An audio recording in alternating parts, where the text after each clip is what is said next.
दोस्तों, पंकज आईटी उत्तराखंड में आपका बहुत बहुत स्वागत है। तो दोस्तों, जैसा कि आप लोग स्क्रीन पे देख ही रहे होंगे कि हमने एक पोस्टर लगाया है जो हमने आपको दिखा रहे हैं दोस्तों। इसमें दोस्तों ये लिखा हुआ है कि हमें सरकार से नहीं कोई बैर, धामी जज तो रोज़ नौकरियों का पिटारा खोल रहे हैं, लेकिन आयोग यूके ट्रिपल एसएससी हमारी भर्तियों के विज्ञापन नहीं निकाल रहा है। दोस्तों, इसमें साफ लिखा हुआ है दोस्तों, जैसा कि हमने आपको अपनी पिछली वीडियो में कहा है, घोषणाएं पे घोषणाएं हो रही है। धन सिंह रावत कहीं पे लेक्चरर, कहीं पे एलटी, कहीं पे अन्य किसी भर्ती की घोषणाएं कर रहे हैं। जैसे धामी जी ने भी फॉरेस्ट गार्ड के 1000 पदों के लिए बोला था, और काफ़ी जगह घोषणाएं हो रही है, लेकिन घोषणाएं हो रही है, बस धरातल पे कुछ नहीं हो रहा है, निकाली नहीं जा रही हैं। तो दोस्तों, इस पोस्टर में भी कुछ इसी प्रकार लिखा हुआ है। इस इसलिए सभी छात्र 25 तारीख को देहरादून यूके ट्रिपल एसएससी आयोग कूच करेंगे। तो दोस्तों, इसमें 25 तारीख की डेट दी गई है और आयोग को, यूके ट्रिपल एसएससी आयोग को कूच करने की बात कही गई है। और मांगे दोस्तों क्या है, ये आप लोग देख सकते हो। नई भर्तियां कब तक आएगी? भर्तियां आने में इतनी देरी क्यों हो रही है? आयोग कैलेंडर के हिसाब से परीक्षा क्यों नहीं करवा रहा है? तो दोस्तों, ये इनकी मांगे हैं जो जेन्युइन भी है दोस्तों। आप लोग देख सकते हो कि नई भर्तियां कब तक आएगी। दोस्तों, अभी तक घोषणाएं हो रही है, लेकिन इस चीज़ का कोई अता पता नहीं है कि भर्तियां कब तक आएगी। क्योंकि दोस्तों, हम लोग घोषणाएं जब ये लोग करते हैं या कहीं पे घोषणाएं करें, हम वीडियो बनाते हैं दोस्तों, तो काफ़ी छात्र बोलते हैं कि कब तक आएगी, कब तक आएगी। तो दोस्तों, हमने आपको पहले भी कहा था, मैंने अपनी वीडियोज़ में कहा था कि ये डेट कब आएगी ये हमको भी नहीं पता है। अगर हमको क्या है, किसी भी यूट्यूबर या किसी स्वयं अगर आप आयोग के अधिकारी और नेताजी से भी पूछे तो उन्हें भी नहीं है पता, बस घोषणाएं हो रही हैं। तो दोस्तों, आप लोग देख सकते हो, जो ये रैली के लिए आह्वान किया है, ये बेरोजगार संघ के अध्यक्ष राम पंडवाल जी ने किया है, और उन्हें भी डेट के बारे में कुछ पता नहीं है, भर्तियाँ कब आएगी। तो इसके लिए दोस्तों, इसके लिए भी आंदोलन करना पड़ रहा है। और इसमें ये लिखा हुआ है, छात्र एकता जिंदाबाद, छात्र एकता जिंदाबाद, कुछ इस प्रकार के भी नारे छात्रों के द्वारा लगाए जा रहे हैं। तो दोस्तों, ये यूके ट्रिपल एस घेराव की इसमें मांग की जा रही है। और आप लोग ये देख सकते हो कि राम पंडवाल जी ने अपने पेज में भी ये डाला हुआ है कि कल अगर यूके ट्रिपल एसएससी विज्ञप्ति जारी नहीं करता है तो परसों सुबह मंगलवार को, यानी कि दोस्तों मंगलवार के लिए इन्होंने यूके ट्रिपल एसएससी कूच की बात कही है। आप लोग देख सकते हैं कि जो सोमवार तक, जैसे सोमवार है आज, इन्होंने सोमवार की बात करी है कि सोमवार को अगर विज्ञप्ति जारी नहीं होती है तो इन्होंने बच्चों को आह्वान दिया है कि मंगलवार तक यूके ट्रिपल एसएससी कूच करने की बात कही है। दोस्तों, मज़े की बात इस कूच में ये है कि आयोग के बाहर मंडाण में स्वागत है और ढोल दमाव की व्यवस्था कर दी गई है। दोस्तों, आज तक आपने ये तो सुना होगा कि कूच होता है, लेकिन इस बार कुछ अलग तरीके से कूच किया जा रहा है, मंडाण लगाया जा रहा है, ढोल दमाव की इन्होंने व्यवस्था की है और ढोल दमाव बजाएंगे दोस्तों, जिससे आयोग को जगाने की कोशिश कर रहे हैं, आयोग और सरकार को। जब तक आयोग भर्तियाँ जारी नहीं करता है तब तक मंडाण चलता रहेगा, और इन्होंने साफ कहा है कि जब तक भर्तियाँ नहीं निकलेगी तब तक हम मंडाण हमारा चलता रहेगा। तो दोस्तों, आप लोग देख सकते हो कि राम पेडवाल जी ने यूके ट्रिपल एसएससी कूच की बात कही है। तो दोस्तों, हमारी एक रिक्वेस्ट है कि आप लोग ज़्यादा से ज़्यादा, जो देहरादून में है, ज़्यादा से ज़्यादा इस रैली में जुड़ें। क्योंकि दोस्तों, आप सभी लोग घोषणाएं तो सुन रहे हैं, लेकिन विज्ञप्ति, नोटिफिकेशन, डेट, दोस्तों ये कुछ नहीं आ रहा है दोस्तों। तैयारी करने से दोस्तों कुछ फ़ायदा नहीं है जब तक दोस्तों नोटिफिकेशन या विज्ञप्ति नहीं आई। तो दोस्तों, आप लोग जो देहरादून में है, जो लोग नज़दीक है, जो लोग जा सकते हैं दोस्तों, कृपया करके आप लोग अपने अधिकारों के लिए ज़रूर जाएँ दोस्तों। इससे ज़रूर फ़र्क पड़ता है, क्योंकि दोस्तों चुनाव भी है और देश में छात्रों का ही बोलबाला चल रहा है। आप लोग सोशल साइट में देख ही रहे होंगे, पूरे भारत में छात्रों का दलदला चल रहा है, छात्रों की क्रांति आ रही है। यहाँ तक कि क्रांतियों से इतना प्रभाव पड़ रहा है कि खुद सीएम धामी जी छात्रों से मीटिंग कर रहे हैं और छात्रों से वार्तालाप कर रहे हैं। और आप लोग देख ही सकते हो कि छात्रों का कितना देश में दबदबा हो रखा है। तो दोस्तों, आप लोग ज़रूर इस रैली में शामिल हो, ताकि संख्या बल अधिक से अधिक हो और सरकार और आयोग को भी झुकना पड़े और आपकी सभी मांगें पूरी हो, और आपके लिए भर्ती प्रक्रिया जल्दी स्टार्ट हो और विज्ञापन जल्दी जारी हो।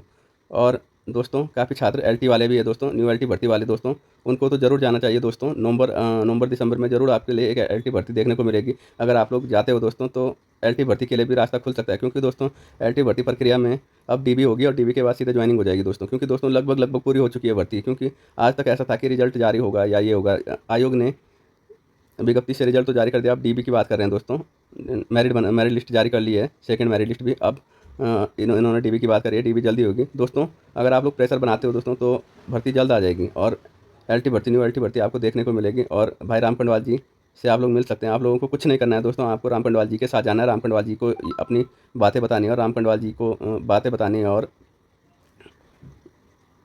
उन्हें अपनी बात समझानी है।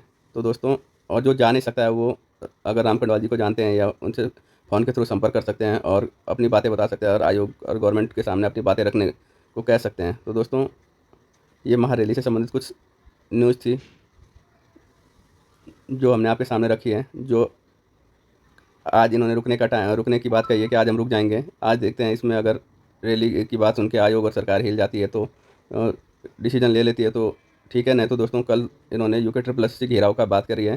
तो दोस्तों, आप लोग इसमें शामिल हो सकते हो और आप लोगों को शामिल होना भी चाहिए दोस्तों, क्योंकि ग्रुप में बहुत सारे छात्र लगे हुए हैं कि कुछ नहीं होगा, कुछ नहीं आएगी। दोस्तों, कुछ नहीं आएगी दोस्तों। अगर आप लोग 29-30 तक कुछ नहीं आने वाला, अगर आप लोग अपने हितों के लिए अभी भी नहीं जागे और आगे नहीं आए। और काफ़ी छात्र उसमें प्रवक्ता के लिए भी बोल रहे हैं। प्रवक्ता दोस्तों वैसे अभी चल रही है, लेकिन उसका ड्राफ्ट सुनने में आ रहा है कि नई प्रवक्ता का भी ड्राफ्ट बन रहा है। तो दोस्तों, आप लोगों को आगे आना चाहिए, क्योंकि प्रवक्ता को तो दोस्तों यूके ट्रिपल एस सी आयोग से कोई ज़्यादा मतलब नहीं है, क्योंकि प्रवक्ता यूके पीएससी कराता है। बट दोस्तों, अगर आप लोग इसमें रैली में शामिल होते तो ये यूके ट्रिपल एस सी घेराव है, तो इसमें एलटी का तो बहुत ज़्यादा आने की संभावना है, क्योंकि दोस्तों एलटी जो भर्ती है वो यूके ट्रिपल एस सी आयोग कराता है और आप लोगों को एलटी के लिए आगे आना होगा और यूके ट्रिपल एस सी से ज़रूर इसकी बात रखनी होगी। यूके ट्रिपल एस सी पे अगर आप लोग अपनी बात रखते हैं तो ये ज़रूर जो इनकी मांगें होती है, इनका जब डेलीगेशन जाता है तो डेलीगेशन आयोग गवर्नमेंट को बताती है कि छात्रों ने हमसे क्या मांग रखी है। तो दोस्तों, इस पर कार्रवाई होती है, दबाव बनता है। तो दोस्तों, आप लोगों को ज़रूर से ज़रूर अपने अब आगे आना होगा और इस रैली में शामिल होना होगा या भाई राम खंडवाल जी को बताना होगा, क्योंकि दोस्तों राम खंडवाल जी बहुत लंबे टाइम से छात्रों के हितों के लिए काम कर रहे हैं। और आप लोग देख भी सकते हो कि प्राथमिक स्तर पे काफ़ी शिक्षक भर्तियों में जो घोटाले हो रहे हैं, फर्जी प्रमाण पत्रों से शिक्षक बन रहे हैं दोस्तों, उनमें भी काम कर रहे हैं और काफ़ी घोटाले इन्होंने घोटालों का खुलासा किया है। तो दोस्तों, आप लोग देख सकते हो कि बेरोजगार संघ आप लोगों के लिए कितना काम कर रहा है दोस्तों। अगर बेरोजगार संघ नहीं होता तो कितने सारे लोग फर्जी तरीके से जॉब कर रहे होते हैं। और ईओ भी देखो दोस्तों, ईओ में सीधे प्रमोशन कर दिया गया, जबकि डायरेक्ट भर्ती होनी चाहिए थी और किसी को भी पैसे देके ईओ बना दिया गया था। तो दोस्तों, आप लोग देख सकते हो कि बेरोजगार संघ आपके लिए जब इतना काम कर रहा है तो आप लोगों को उनका भी समर्थन करना चाहिए, क्योंकि दोस्तों समर्थन करोगे दोस्तों तो ज़रूर आपकी बातें मांगे पूरी होगी और ज़रूर इसका रिजल्ट आप लोगों को देखने को मिलेगा। तो दोस्तों, ये तो थी रैली से संबंधित कुछ खबर। अब आप लोगों के सामने दोस्तों प्रवक्ता से संबंधित नई न्यूज़ है दोस्तों, जो कि आप लोगों के सामने कुछ इस प्रकार है कि कल दोस्तों 23 अगस्त को रसायन विज्ञान की जो प्रवक्ता परीक्षा थी दोस्तों, उसमें 2131 में से 751 अभ्यर्थियों ने छोड़ी प्रवक्ता परीक्षा। दोस्तों, आप लोग देख सकते हो कि प्रवक्ता परीक्षा, अगर इसमें दोस्तों 751 में दोस्तों लगभग 200 लोग और जोड़ दिए जाए, 200-250 लोग और जोड़ दिए जाए तो 50% लोगों ने दोस्तों प्रवक्ता परीक्षा छोड़ दी है दोस्तों, जो कि एक अच्छी बात नहीं है दोस्तों। क्योंकि दोस्तों, इसमें आप लोग देख सकते हो कि कल तो मौसम की मार भी नहीं थी दोस्तों, और आप लोग देख सकते हो फिर भी ये जो आंकड़ा है 45 से 50% है दोस्तों, 50% समथिंग है। आप लोग इसे 40% भी मान सकते हैं कि 40% भी कम नहीं होता है दोस्तों। 20-30% तो हमने सुना है दोस्तों, लेकिन 40 से 45% जो ये छात्र छोड़ रहे हैं दोस्तों, आप लोग लगा सकते हो आइडिया इसके पीछे क्या कारण रहा होगा दोस्तों। जैसे दोस्तों हमने इसमें एनालिसिस किया है, इसका सबसे बड़ा कारण दोस्तों ये है कि इसका जो एग्ज़ाम पैटर्न है दोस्तों, ये बहुत लेंथी टाइप का है दोस्तों। 3 घंटे सुबह देने हैं, उसके बाद 2 घंटे बीच में और 3 घंटा दोस्तों अगला पेपर देना है। 2 पेपरों में बांटा हुआ है 3-3 घंटे के दोस्तों, जो कि एक चैलेंजिंग है दोस्तों छात्रों के सामने। क्योंकि दोस्तों आज तक भी प्रवक्ता के पेपर होते थे दोस्तों, तो बच्चे छोड़ते नहीं थे, क्योंकि दोस्तों पैटर्न अच्छा होता था। 200 नंबर का पैटर्न होता था दोस्तों। छात्र 3 घंटे में अपने आसानी से पेपर भी कर लेते थे और उनकी योग्यता भी सिद्ध हो जाती थी दोस्तों। 6 घंटे पेपर कराना और 2 घंटे उसमें बीच में गैपिंग देना दोस्तों, अ, आप लोग देख ही सकते हो दोस्तों कि कितना चैलेंजिंग होता है दोस्तों। अभी तक कोई भी पेपर एंट्रेंस में बहुत कम पेपर होंगे दोस्तों, जो लगभग 8 घंटे के होंगे दोस्तों। 3 घंटा इसमें पेपर है, 2 घंटा बीच में और 3 घंटा आगे है सेकंड पार्ट। तो आप लोग देख सकते हो कि कितना ये चैलेंजिंग पेपर इन्होंने नए टाइप से बनाया है। तो दोस्तों, जिन छात्रों ने दोस्तों इसको चेंज करवाने की बात करी थी या चेंज करवाया दोस्तों, आप लोग देख सकते हो कि उसका खामियाजा कितने लोग भुगत रहे हैं। जो लोग प्रवक्ता परीक्षा को इतने अच्छे से देते थे दोस्तों, वो भी आज परेशान हो रखे हैं और वो बच्चे भी परेशान हो रखे हैं जिन्होंने ये चेंज कराया। तो दोस्तों, चेंज कराना सही है दोस्तों, लेकिन उसमें अपनी मांगे भी रखनी चाहिए दोस्तों कि पेपर का पैटर्न इस तरीके से न बनाएं कि जो छात्रों के हितों से बाहर हो। आप लोग देख सकते हो कि कितनी अनुपस्थितियाँ हो रही हैं। तो दोस्तों, जो छात्र इस चीज़ों में लगे रहते हैं दोस्तों ने ये भी ध्यान रखना चाहिए कि पेपर के पैटर्न में ज़्यादा छेड़खानी न कराएं, और इतनी छेड़खानी कराएं तो दोस्तों आयोग अपनी मनमर्जी के हिसाब से पैटर्न को तैयार कर देता है और जिसका खामियाजा छात्रों को ही भुगतना पड़ता है। आप लोग देख सकते हो कि ऐसा पैटर्न बना रखा है जिसको आयोग भी, जो परीक्षा 4-5 दिन में पूरी हो जानी थी पूरी, और उसी पैटर्न को कराने में पूरा एक 6 से 7 महीने का टाइम लगा रही है आयोग। तो दोस्तों इससे छात्रों का भी बहुत टाइम वेस्ट हो रहा है। और आप लोग देख सकते हो कि काफ़ी छात्र बोल रहे हैं कि इसमें अनइक्वलिटी हो रही है, किसी का पेपर पहले हो रहा है, किसी का बाद में हो रहा है। तो दोस्तों आप लोग देख सकते हो कि ये पैटर्न ही ऐसा है दोस्तों, जिसमें आयोग को इतने घंटे के अंतराल में पेपर कराना पड़ रहा है। आयोग को भी प्रॉब्लम हो रही है दोस्तों। इसलिए दोस्तों आप लोगों से रिक्वेस्ट है, इस चीज़ पे भी आप लोगों को आगे काम करना चाहिए कि प्रवक्ता के पैटर्न को सही सही करवाने पे बात करनी चाहिए दोस्तों। अगर आयोग को 2 ही पेपर कराने थे तो आयोग 2 घंटे के 2-2 पेपर करा सकता था 100-100 नंबर के, क्योंकि दोस्तों योग्यता तो 100 नंबर के पेपर पे भी छात्र की तय हो जाती है। तो दोस्तों आप लोग देख सकते हो कि इन्होंने 3 घंटे का ये वाला पेपर, 3 घंटे का सेकंड पेपर इसमें करवाया है। तो जहाँ तक हमें लग रहा है दोस्तों कि प्रवक्ता में 40 से 50% जो अनुपस्थिति हो रही है दोस्तों, इस पैटर्न को देख के हो रही है दोस्तों। इतना बैठना किसी के बहुत कम छात्रों की बस की होती है, और एक डेडिकेशन चाहिए होता है। और अगर कोई प्रैक्टिस भी करे दोस्तों, तो 6-7 घंटे की उसको लास्ट में पेपर के लिए प्रैक्टिस करनी पड़ेगी, जो कि दोस्तों हर छात्र के लिए चैलेंजिंग है। तो दोस्तों हम इससे आयोग को ब्लेम नहीं कर रहे हैं दोस्तों, पर दोस्तों हम एक लॉजिकली बात कर रहे हैं कि ये पैटर्न इस प्रकार का है कि इसमें अनुपस्थिति ज़्यादा देखने को मिल रही है। पहले भी पेपर होते थे, लेकिन दोस्तों उसमें अनुपस्थिति देखने को कम मिलती थी। तो दोस्तों आप लोग देख ही सकते हो कि आप लोगों ने क्या कर दिया है और किस तरीके से पैटर्न को बना दिया है कि आगे आगे इस पैटर्न के लिए अब नए छात्र ही तैयारी कर सकते हैं। जो पुराने छात्र पहले जिन्होंने पेपर भी दिया है, इससे पहले के प्रवक्ता दिए हैं, उनके लिए दोस्तों बहुत चैलेंजिंग है। और जो अभी इस टाइम एमएससी और बीएड कर दिया है जिन्होंने दोस्तों, उन्हें भी दोस्तों ये काफ़ी हद तक चैलेंजिंग लग गया, क्योंकि दोस्तों वो अदर परीक्षाएं भी देते हैं और ये वाली परीक्षाएं भी देते हैं। तो दोस्तों वो भी उस परीक्षा को तय करेंगे जिसमें उन्हें आसानी से सिलेक्शन हो जाए। तो दोस्तों आप लोग देख सकते हो, नॉलेज तो दोस्तों 100 नंबर के पेपर में भी चेक हो जाता है, और 200 नंबर के पेपर में दोस्तों जिसको निकलना होता है दोस्तों, वो तो इस पैटर्न में भी निकलेगा, उस पैटर्न में भी निकलेगा। तो दोस्तों काफ़ी छात्र जो नई पेपर नहीं दे रहे हैं, उनकी समस्याओं को भी आप लोगों को समझना चाहिए, और आगे के लिए इस प्रणाली का भी आप लोगों को थोड़ा कम से कम थोड़ा तो विरोध करना चाहिए, और इस पैटर्न में थोड़ा चेंज कराने की बात करनी चाहिए, क्योंकि दोस्तों इसमें अनुपस्थिति छात्र लोगों की काफ़ी दिखाई दे रही है। दोस्तों हम इस चीज़ को जस्टिफाई तो नहीं कर सकते हैं कि ये अनुपस्थिति पैटर्न से है, पर दोस्तों एक लॉजिकली हिसाब से अगर हम अपने पॉइंट ऑफ व्यू से, अनुभव के व्यू से आप लोगों को बताएं दोस्तों, तो हम लोग बता सकते हैं कि ये जो अनुपस्थिति है इसी वजह से हो सकती है। क्योंकि दोस्तों आगे भी लॉजिकली देखा जाए तो आगे भी जो इससे पहले पेपर हुए थे, उसमें जो छात्रों का परसेंटेज दिखाई देता था दोस्तों, वो 60 से 70% पेपर देने वालों का होता था, 70% से ऊपर पेपर देने वालों का होता था, और एब्सेंट की 20-30% एब्सेंट होते थे बच्चे। तो दोस्तों आप लोग लॉजिकली आइडिया लगा सकते हैं कि यही रीज़न रहा होगा। बाकी हम पुष्टि तो नहीं करते हैं दोस्तों इस चीज़ का कि रीज़न यही है या नहीं है, पर दोस्तों आप लोग आगे देख सकते हो कि आप लोगों को क्या करना है। तो दोस्तों ये तो थी प्रवक्ता से संबंधित परीक्षा, और आप लोग देख सकते हो दोस्तों इसमें उत्तराखंड लोक सेवा आयोग की विशेष अधीनस्थ शिक्षा प्रवक्ता संवर्ग समूह की रसायन विज्ञान की परीक्षा शनिवार को 2 पालियों में हुई। हल्द्वानी शहर में 4 केंद्रों पर 2131 अभ्यर्थियों के लिए प्रशासन ने मजिस्ट्रेट तैनात किए, और डीएम के आदेश पर परीक्षा को निष्पक्ष और शांतिपूर्ण ढंग से कराने के लिए और सिटी मजिस्ट्रेट AP वाजपेयी और ST मोनिका को जोनल मजिस्ट्रेट बनाया गया, और Shri Guru Tegh Bahadur Khalsa girls inter college BS सेवा और क्विज पब्लिक स्कूल केंद्रों पर सेक्टर मजिस्ट्रेट तैनात रहे। प्रथम पाली सुबह 9 से दोपहर 12 बजे और द्वितीय पाली दोपहर 2 बजे से 5 बजे तक हुई। 2131 अभ्यर्थियों में से 1380 उपस्थित और 751 अनुपस्थित रहे। नोडल अधिकारी STM सौरभ असवाल ने बताया कि दोनों पालियों में परीक्षा शांतिपूर्ण रही। दोस्तों तो आयोग ने घोषणा कर दी है कि ये परीक्षा शांतिपूर्ण हमने संपन्न करा दी है। और दोस्तों अब हम अगली बात करते हैं दोस्तों, जो है वन दरोगा से संबंधित दोस्तों।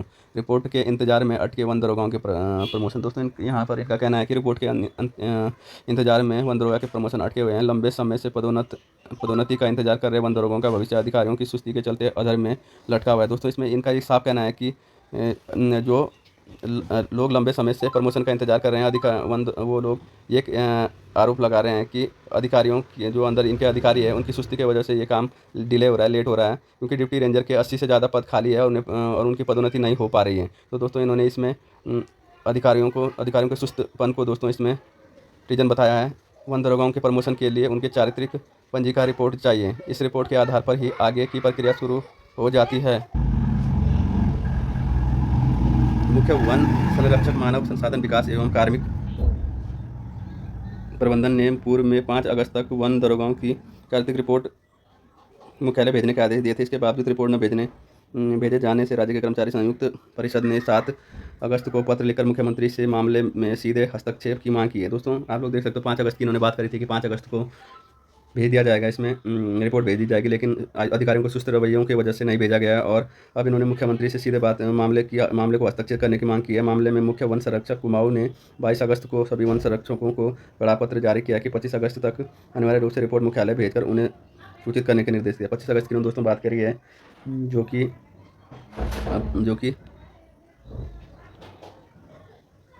देख सकते हैं अब आप लोग कि मुख्य वन संरक्षक कुमाऊं डॉक्टर तेजस्विनी पाटिल ने कहा कि वन दरोगा के प्रमोशन के लिए चारित्रिक पंजिका रिपोर्ट मुख्यालय भेजी जानी है और इसे लेकर पूर्व में डीएफओ को पत्र जारी 5 अगस्त तक रिपोर्ट देने को कहा था, मगर इसमें कोई कार्रवाई नहीं। 25 अगस्त तक की रिपोर्ट भेजने को कहा है। दोस्तों तो आप लोग देख सकते हो कि अधिकारी भी अंदर से सुस्त है, गवर्नमेंट भी सुस्त है और आयोग भी सुस्त है। तो दोस्तों आप लोग देख सकते हो कि उत्तराखंड में कुछ ऐसा हाल है कि हर चीज़ के लिए दोस्तों आंदोलन करना पड़ रहा है, छात्रों को अपनी बात रखने के लिए आंदोलन करना पड़ रहा है और विभागों घूमना पड़ रहा है, वो भी आयोग और विभागों के अंदर अधिकारियों की वजह से दोस्तों।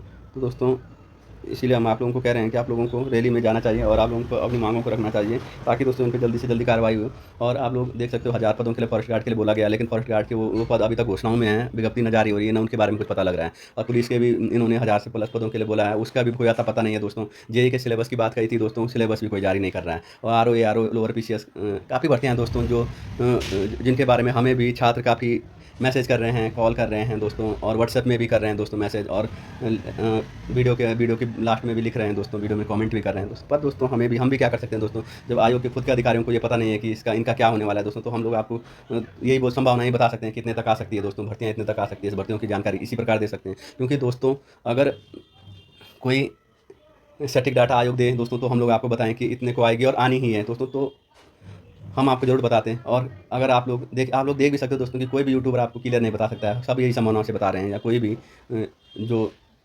गवर्नमेंट से जुड़ा हुआ आदमी वो भी नहीं बता सकता है। तो दोस्तों आप लोगों को भी इंतजार करना चाहिए। आप लोगों को, अगर आप लोग आगे आएंगे तो जरूर दोस्तों आप लोगों के लिए अच्छी खबर आएगी, आप लोगों के लिए डेट आएगी, विज्ञप्ति जारी होगी, सब चीज़ जारी होगी दोस्तों। तो आप लोगों को जरूर इसमें शामिल होना चाहिए और दोस्तों अपने हकों के लिए आप लोगों को जरूर आगे आना चाहिए, ताकि इसमें कुछ हो सके दोस्तों। और न्यू एलटी भर्ती वालों के लिए दोस्तों खासकर मेरी बहुत अपील है दोस्तों कि आप लोग अपने अधिकारियों के लिए आगे आए, ताकि दोस्तों भर्ती अक्टूबर नवंबर तक आ जाए। क्योंकि दोस्तों आगे अगर आप चाहे कम पदों के लिए आएगी दोस्तों, तो आप लोग कर सकते हो दोस्तों 6-7 महीने का, या विज्ञप्ति आने के बाद दोस्तों आपको 6 से 8 महीने का टाइम तो मिलता ही है दोस्तों, और एक साल का भी मिल जाता है दोस्तों तैयारी करने के लिए दोस्तों। तो कोई इतना बड़ा पैटर्न नहीं है, इतना बड़ा पहाड़ नहीं है, आप लोग कर सकते हो दोस्तों। पर दोस्तों अगर आप लोग चाहते हो कि अभी भर्ती नहीं आए और बाद में आए दोस्तों, तो आप लोग 2029 तक वेट कर सकते हो दोस्तों, क्योंकि 2027 में चुनाव होंगे दोस्तों, तो 28 तक तो दोस्तों गवर्नमेंट को अपने कार्यों को देखने में ही लग जाता है, और भर्ती की कोई बात नहीं होती है। भर्ती की बात होती है तो कार्यकाल के हाफ सेशन में होती है, जब 2 से 2.5 साल हो जाती है, या लास्ट कार्यकाल में होता है। आप लोगों ने देखा ही होगा दोस्तों, हमने इस चीज़ में बहुत अनुभव किया है कि भर्ती प्रक्रिया जो भी आती है, कभी भी भर्तियाँ आती है दोस्तों, तो या तो कार्यकाल के आधे में आती है या तो लास्ट में आती है। क्योंकि दोस्तों मैंने अभी तक बहुत कम देखा है, बहुत कम भर्तियाँ ऐसी है जो कार्यकाल की स्टार्टिंग में आ गई हो दोस्तों, क्योंकि गवर्नमेंट को भी पता होता है कि अब तो हमारी गवर्नमेंट आ गई है, अब तो हमें आराम से काम करना चाहिए। क्योंकि अगर वो कार्यकाल के स्टार्ट में भी भर्ती निकाल देते हैं तो उनको उसका कोई फायदा नहीं होता है। ये चुनावी स्टंट होता है दोस्तों, क्योंकि उन्हें पता होता है कि कार्यकाल के आधे में और बाद में अगर हम भर्ती निकालेंगे तो ये सभी लोग याद रखेंगे, और अगर स्टार्ट में निकालेंगे तो उस भर्ती को निकालने का हमें फायदा नहीं होगा। क्योंकि दोस्तों यहाँ यही चीज़ चल रही है दोस्तों कि गवर्नमेंट को किस चीज़ से फायदा है, किस चीज़ से नहीं है, उसी चीज़ पर गवर्नमेंट भी काम करती है। और आप लोगों को देखना चाहिए कि क्या चल रहा है, और आप लोगों को भी दोस्तों अपने फ़ायदे के लिए ही आगे आना चाहिए दोस्तों। अगर गवर्नमेंट ये ऐसा करती है, या गवर्नमेंट भर्तियों को इस तरीके से निकालती है, तो आप लोगों को भी करना चाहिए दोस्तों। अभी दोस्तों चुनाव जस्ट आने ही वाले हैं दोस्तों, हो सकता है दिसंबर लास्ट में या जनवरी स्टार्टिंग में आचार संहिता लग जाएगी, और आचार संहिता लगने के बाद दोस्तों भर्तियाँ नहीं निकल सकती है दोस्तों। तो आप लोगों को इतना प्रेशर बनाना चाहिए कि मैं एक भर्ती के लिए नहीं बोल रहा हूँ दोस्तों, जिसको प्रॉब्लम है दोस्तों, सबको इन चीज़ों में काम करना चाहिए और जाना चाहिए, और सभी मंत्रियों, नेताओं और मुख्यमंत्री जी से मिलना चाहिए, ताकि दोस्तों आप लोगों के लिए भर्तियों का रास्ता खुल सके। और चुनाव से पहले दोस्तों भर्ती निकालने की मांग रखनी चाहिए दोस्तों आपको, क्योंकि उसके बाद दोस्तों आप लोग कुछ भी कर लो दोस्तों, उसके बाद कितने भी धरने कर लो दोस्तों, कुछ नहीं होने वाला दोस्तों। एक साल तक आपकी कोई बात नहीं सुनेगा। अभी अगर आप लोग ये चीज़ करते हो तो दोस्तों आप लोगों की बात जरूर सुनाई देगी गवर्नमेंट को, और करना भी पड़ेगा दोस्तों। आप लोग देख सकते हो कि यहाँ तो झारखंड में देख सकते हो कि क्या हुआ था। झारखंड में भी छात्रों ने भर्तियाँ लीक हुई या धांधली हुई भर्तियों को निरस्त करवाया और नई भर्तियों के लिए मांग करी दोस्तों, तो खुद गवर्नमेंट को आना पड़ा दोस्तों, क्योंकि छात्रों का दोस्तों आजकल बहुत दबदबा है दोस्तों, और छात्रों के वोटों को भी दोस्तों छात्र अंडर एस्टिमेट नहीं कर रही है गवर्नमेंट। तो दोस्तों आप लोगों को आगे आना चाहिए, हम लोग आपसे यही दुआ कर सकते हैं दोस्तों, यही चीज़ बोल सकते हैं दोस्तों। तो दोस्तों आज के लिए बस इतना ही। तो दोस्तों अगर आपको वीडियो अच्छी लगी है तो प्लीज़ लाइक, शेयर, सब्सक्राइब और कमेंट करना ना भूलें, और चैनल पे जो नया है सब्सक्राइब जरूर करें और बेल आइकन जरूर दबाएं दोस्तों आप सभी लोग, ताकि आपको अपडेट सबसे पहले मिल सके दोस्तों। और हमारे व्हाट्सएप ग्रुप डिस्क्रिप्शन में डाले हुए हैं LT से संबंधित, और इसमें हमारा एजुकेशन ग्रुप का लिंक भी है दोस्तों, आप लोग जुड़ सकते हो अगर आप लोग जुड़ना चाहते हो दोस्तों। और दोस्तों हम लोग आपसे एक दुआ करते हैं दोस्तों, आप लोग काफ़ी छात्र इसमें प्रभावित है दोस्तों, जो लोग दोस्तों लंबे टाइम से दोस्तों तैयारी कर रहे हैं, तो दोस्तों उन्हें तो दोस्तों ज़रूर आना चाहिए आगे, क्योंकि दोस्तों अगर वो लोग आगे नहीं आएंगे तो दोस्तों आप लोगों को बहुत घाटा होगा दोस्तों। आप लोग 2 से 3 साल और तैयारी करनी पड़ेगी, और आप लोग अगर आगे आते हो दोस्तों, 2 से 3 महीने की बात है दोस्तों, 2 से 3 महीने में अगर नोटिफिकेशन आ जाता है तो आप लोग भी आने वाली नोटिफिकेशन भर्तियों में भाग लेकर अपना सिलेक्शन सुनिश्चित कर सकते हो, और जिससे आप लोगों को फ़ायदा होगा दोस्तों। इसलिए दोस्तों अपने अधिकार के लिए सभी लोगों को आगे आना चाहिए और भर्तियों के लिए काम करना होगा। धन्यवाद।